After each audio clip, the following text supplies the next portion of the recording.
Cases of successful operations of local saboteurs continued on the territory of so-called Ukraine. One of such cases occurred on the territory of Kirovohrad Airport, where an Mi-2 helicopter standing there was set on fire. Russian forces' raids on enemy facilities in several regions of so-called Ukraine also continued unabated.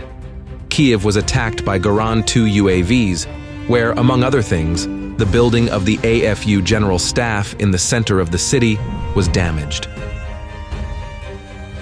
Also, in Odessa region, the Russian armed forces once again attacked a bridge in Zatoka. At least 8 ballistic and 2 aircraft missiles were fired at the structure. Objects in itself were also attacked with Kh-59/69 cluster-guided aircraft missiles. The Telekart Prylad enterprise, which produces electronic equipment for the AFU, was hit. The AFU, for their part, continued drone launches at targets on Russian territory throughout the week. In Voronezh region, drones attacked 2 distilleries. The strikes caused fires at the facilities. For the first time since the beginning of the special military operation, a Ukrainian drone was recorded flying over the Chechen Republic. The UAV damaged the roof of the Russian University of Special Forces building, which was empty at the time.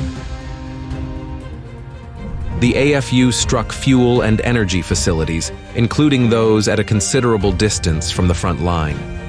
In Ufa, one of the UAVs landed on the territory of the Bashneft Ufa Neftekhim oil depot, and another drone attacked the Stavropol terminal in Svetlograd. For the first time in a long time, the AFU launched a missile strike on the LPR capital. Some of the munitions were intercepted by the air defense, but several managed to hit the territory of a former military unit, causing the munitions to detonate. In Kursk region, high-intensity positional fighting continued in the Koronevo and Sudza districts. In the Sheptukovka area, Russian armed forces soldiers took a German Leopard 2A6 tank as a trophy. On the Slobozhanska direction, fighting continued in the woods on the outskirts of Zhuravlivka. Russian artillery and MLRS units are striking at clusters of manpower, preventing the enemy from advancing deep into the territory. In the Kupiansk direction, Russian troops expanded their zone of control near Kolesnikivka and liberated Krylyakivka. To the west of Stelmakhivka, assault groups knocked the enemy out of several positions, occupying height 192. In the Lyman direction, Russian troops gradually pushed through the AFU defenses on the northern outskirts of Terny. In this area, the advance units reached the mechanization yard under heavy enemy fire.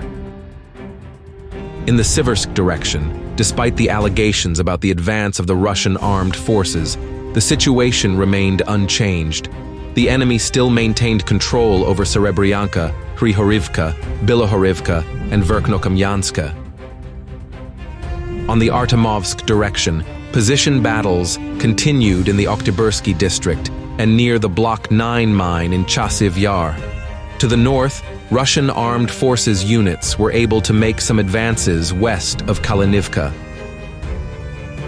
In the Oleksandro-Kalinove direction, Russian troops knocked the AFU out of positions west of the Toretsk City Hospital.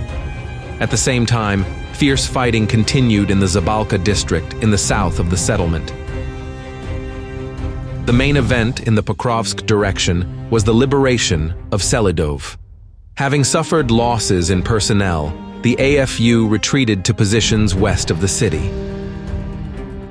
At the same time, after the final clearing of the settlement, the Russian armed forces units occupied the neighboring Vitnev, and, to the north of it, control was established over the Zemliani gardening community. Russian troops also made significant gains in the Donetsk direction, where Hernik and Kurakivka were liberated.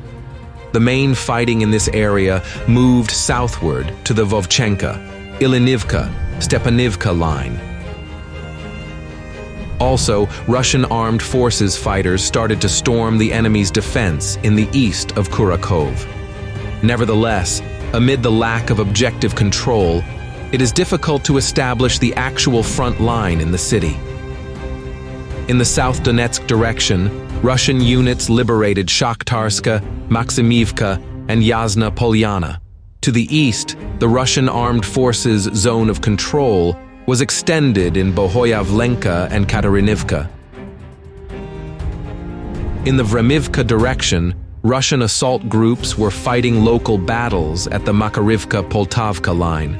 At the same time, the AFU strengthened its defensive lines in case of a possible breakthrough of Russian forces towards Velika Novosilka. In the Zaporizhzhia direction, the front line did not undergo significant changes. The enemy actively used UAVs to attack both border and rear settlements. In the Kherson direction, fighting in the Dnipro River Island zone was still recorded. Russian troops struck AFU firing positions and observation posts on the right bank of the river.